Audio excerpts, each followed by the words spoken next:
안녕하세요. 종합관 전문 SD 입시 컨설팅입니다. 오늘은 2021학년도 수능 입시 결과 하락 가능성 높은 대학에 대해 알아보겠습니다.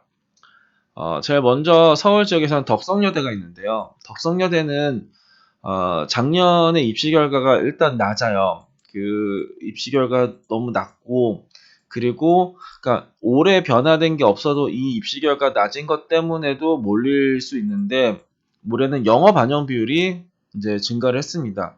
그러면 내 점수가 작년보다 높아질 가능성이 높아요. 그러니까 내 점수랑 작년에 덕성여대를 비교하니까 덕성여대가 만만하네 요 생각이 들 수가 있습니다. 삼육대 같은 경우에는 작년에 그 상향 지원하기 좋았었던 대학이 삼육대예요. 그래서 이제 삼육대도 점수대가 좀 많이 떨어졌거든요. 많이 떨어졌는데 올해는 작년이랑 달라진 게 작년에는 탐구를 평균을 반영했다가 올해는 탐구를 하나를 반영을 해요. 그래서 반영 영역수가 줄어들었기 때문에 작년보다는 이제 입시 결과는 상승할 가능성이 이제 높죠. 그래서 36대도 올해는 좀 많이 몰릴 가능성이 있지 않을까. 성신여대는 뭐 전 학과가 아니라 이 수학과가 일단 얘네 성적대가 이게 성신여대 성적 같지가 않죠.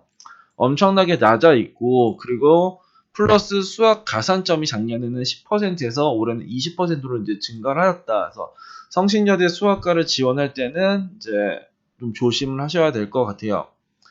그리고 KC대 간호학과도 작년보다 수학 가형에 대한 가산점을 5%를 더 줘요. 작년에 10%를 줬다가 올해는 15%를 주니까 내 점수가 작년보다 높아지겠죠. 그리고 나서 작년 입시 결과를 봤을 때 만만하네 이런 생각이 들 수 있어요. 중앙대 같은 경우에는 그 영어가 가산점으로 빠지는데 그 가산점이 한 1, 2점 정도 소폭 이제 그 높아졌더라고요. 그러니까 이건 크게 의미는 없을 것 같은데 여튼간에 그래도 이 총점에서 뭐 1, 2점 정도는 올라갈 수도 있다. 가톨릭대 같은 경우에는 작년에까지만 해도 얘네들이 탐구 평균을 반영했다가 올해는 탐구 한 과목을 반영하게 됩니다. 그래서 탐구 하나를 망친 학생들이 이제 몰려 들어갈 수 있는 대학 중에 하나가 가톨릭대가 되지 않을까. 수원대는 작년이랑 달라진 부분이 영어 환산 점수가 이제 상승을 했어요. 뭐 예를 들어서 뭐 작년에는 뭐 100, 뭐 90, 뭐 80 이렇게 됐다고 하면 100, 95, 90 이런 식으로 점수대가 높아지면은 이 반영 비율 해가지고 내 점수가 높아지잖아요. 그래서 그러면은 이제 수원대가 좀 만만해 보일 수도 있지 않을까라는 생각이 좀 들어요.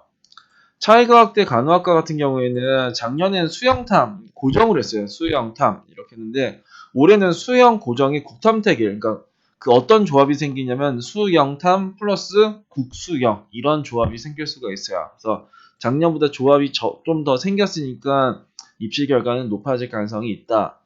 한신대 같은 경우에는 작년에 영탐 플러스 국수택이래요. 그래서 뭐 국영탐 아니면 수영탐 이제 이렇게 했었는데 이제는 랜덤적으로 국수영탐에서 이제 잘한 걸 이제 무작위로 뽑는다. 근데 이제 국수영 뭐 이런 식으로 이제 선택을 해도 상관이 없다. 뭐 이렇게 가지고 이제 조합이 조금 더 늘어났기 때문에 작년보다는 입시 결과가 올라갈 가능성이 이제 있습니다.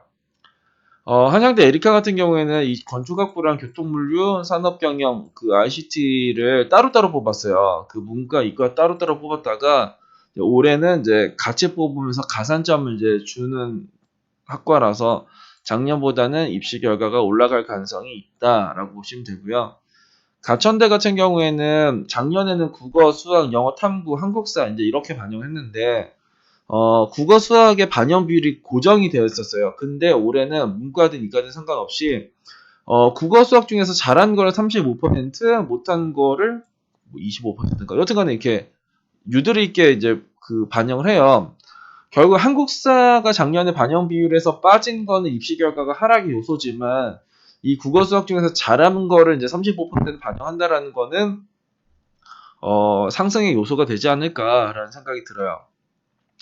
그리고 이제 일반 전형 2 같은 경우에도 작년에는 이제 442 제일 잘한 거 40, 두 번째 잘한 거 40, 세 번째 잘한 거 20이었는데 이젠 제일 잘한 건 45%를 줘요. 그리고 나서 두 번째 잘한 건 40%, 그러니까 세 번째 잘한 건 15%니까 못한 거를 작년에 20% 반영했는데 이번에 15만 반영한다. 잘한 걸 작년에 40만 반영했는데 올해 45를 반영하니까 입시 결과는 올라갈 가능성이 높죠. 중대 안성은 아까 그 중대 서울이랑 똑같아요. 영어 가산점. 영어를 가산점으로 빼는데 그 가산점이 조금은 상승을 한다입니다. 그래서 이쪽은 이제 구조적으로 상승할 대학이요.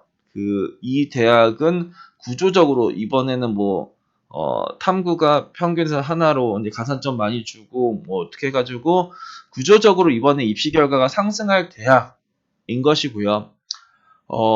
작년이랑 올해랑 이제 똑같이 선발하는데도 이제 그 올라갈 대학들 있죠.